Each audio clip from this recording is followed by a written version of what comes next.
আজকে বাজার থেকে ফোন দিয়েছিল যে একটা বড় সাইজের একটা দেশি মুরগি আছে, নিব কিনা। তো আমি তো সাথে সাথে হ্যাঁ বলে দিয়েছি, কারণ দেশি মুরগি তো একে পাওয়াই যায় না, আর যখন পাওয়া গেছে তখন তো আর মিস করা যাবে না। আর এটা ছিল ডিম পাড়া মুরগি, আর ওজন ছিল প্রায় 1.5 কেজিরও বেশি। আর এত পরিমাণ তেল ছিল, মানে মনে হচ্ছিল যে গরুর মাংসে, খাসির মাংসে যেমন তেল থাকে ঠিক ততটা তেল ছিল। আর পেটের মধ্যেও অনেকগুলো ডিম ছিল, ডিমগুলো দেখে খারাপ লাগছিল, যে ডিমগুলো পারলে অনেক ভালো হতো আর কি। মূলত এটা ডিম পাড়া মুরগি ছিল। আমি মূলত বাজার থেকে মুরগি কিংবা মাছ আনলে আস্তই আনতে বলে, আমার দেখতে ভালো লাগে আর নিজে কাটতেও ভালো লাগে সাইজ মতো। বাজারের কাট আমার একদম পছন্দ হয় না। কিন্তু আমি এই মুহূর্তে অসুস্থ ছিলাম, শরীরটাও বেশ খারাপ ছিল, ভালো লাগছিল না সকাল থেকেই। এই জন্য বলেছিলাম ড্রেসিং করে সুন্দর মতো পিস পিস করে আনতে, যেন আমার কোনো ঝামেলায় না হয়। তো সেভাবেই সুন্দর মতো এনেছিল। যদিও দেশি মুরগিটা একটু হালকা পুড়িয়ে নিলে স্বাদটা আরও বেশি পাওয়া যায়, তো সেটা আজকে করা হয়নি। ওই যে ভালো লাগছিল না কিছুই। তো আমি এই মুরগিটা আজকে মূলত ঝাল ঝাল করে রান্না করবো। আমার হাজব্যান্ডও বললো ওর মুখে একদম রুচি নাই, বেশি করে ঝাল দিয়ে একেবারে একটু পাতলা ঝোল ঝোল করতে। অসুস্থতার মুখে এই পাতলা ঝোলের মুরগি খেতে অনেক বেশি মজা লাগে। তো আমি ইচ্ছা মতো মরিচের গুঁড়া দিয়েছি। অন্যদিন আমি একদম হেলদি লাইফ মেনটেন করে আর কি অল্প ঝাল মশলা দিয়ে তেল দিয়ে রান্না করি, কিন্তু যেহেতু এখন মুখে তেমন রুচি ছিল না, তাই ভাবলাম বেশি করে মশলা দিয়ে একেবারে এটা কষিয়ে কষিয়ে রান্না করি, তাহলে খেতে একটু ভালো লাগবে আর কি। জ্বরের মুখেও এই মুরগির ঝোলটা দিয়ে খেতে পারবে আর কি। আমি আজকে অন্য কোনো তরকারি রান্না করি নাই, কারণ আমার ইচ্ছাই হচ্ছিল না অন্য কোনো তরকারি রান্না করতে। শুধু একটা মুরগির ঝোলই করবো, আর কোনো কিছুই করবো না, জাস্ট ভাত করবো আর এই মুরগির ঝোল, এই দুইটা আইটেমই আর কি। ভাতের সঙ্গে একটা আইটেমই ছিল আজকে দুপুরে। বাসায় আসলে ফ্যামিলি মেম্বার কম থাকলে এই একটা সুবিধা, যে কোনো একটা তরকারি দিয়ে কিংবা একটা আইটেম দিয়ে আর কি চালিয়ে নেওয়া যায়। বেশি মানুষ থাকলে যদিও একটা মুরগির ঝোলে হতো না, সাথে পাশাপাশি ডাল সবজি এগুলো রাখতে হতো। যেহেতু আমরা দুইজনই ছিলাম বাসায়, এজন্য শুধু এই একটা তরকারি দিয়েই আজকে দুপুরের লাঞ্চটা সেরে নিব। আর তাছাড়া মুখে তেমন রুচি নাই, অন্য সবজি রান্না করলেও সেটা পড়েই থাকবে, ওই আমাকেই খেতে হবে। তো এই জন্য আমি আর কোনো কিছুই করি নাই। যেহেতু টাটকা মুরগি ছিল, ভাবলাম এক তরকারি দিয়েই আর কি মুখে রুচির সঙ্গে খাওয়া যাবে। তারপরেও আর কি ওর মুখে একদম তিতা তিতা লাগছিল, নাকে নাকি কোনো গন্ধই পাচ্ছিল না। আমাকে বলছিল যে তুমি মুরগি রান্না করছো, আমি তো নাকে কোনো গন্ধই পাচ্ছি না।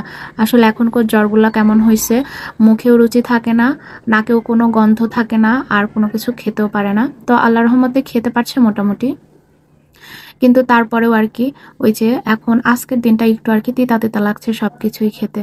তো দেখা যাক মুরগি আজকে খেতে পারে কিনা। আর এদিকে আমারও শরীরটা একদম কেমন গরম গরম লাগছে, আর হচ্ছে প্রচুর হাঁচি হচ্ছে, অ্যালার্জি বেড়ে গেছে।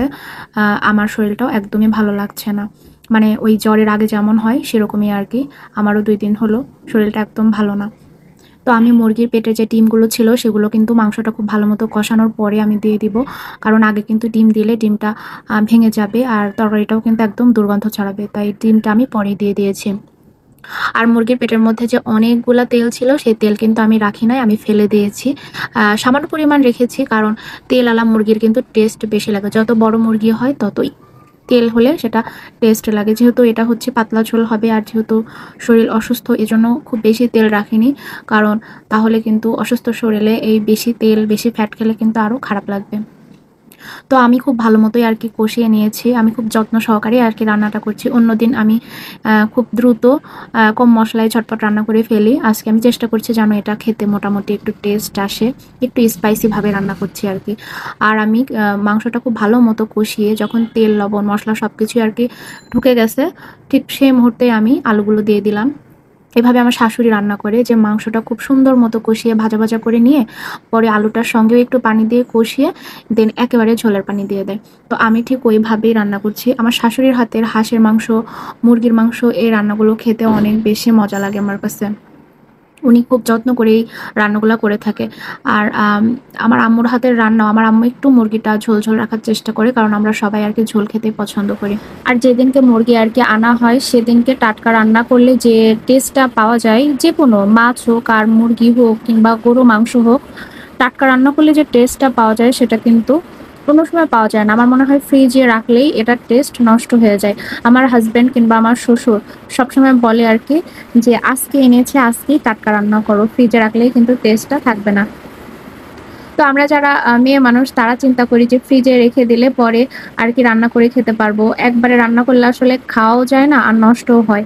এর জন্য আজকেও আমি পুরা মুরগিটা রান্না করিনি, যেহেতু ১.৫ কেজি সাইজের ছিল, তাই আমি সবটুকু রান্না করিনি, কিছুটা রান্না করেছি আর কিছুটা ফ্রিজে রেখে দিয়েছি যেন অন্য সময় আর কি রান্না করা যায়। তো আমার মুরগির কালারটা অনেক বেশি মজাদার হয়েছিল আর তেল উপরে ভেসে উঠেছিল, কারণ এটা অনেক বড় মুরগি ছিল আর অনেক বেশি তেলালা মুরগি ছিল। তো এই ছিল আমার ফ্রাইডে স্পেশাল রান্না বান্না।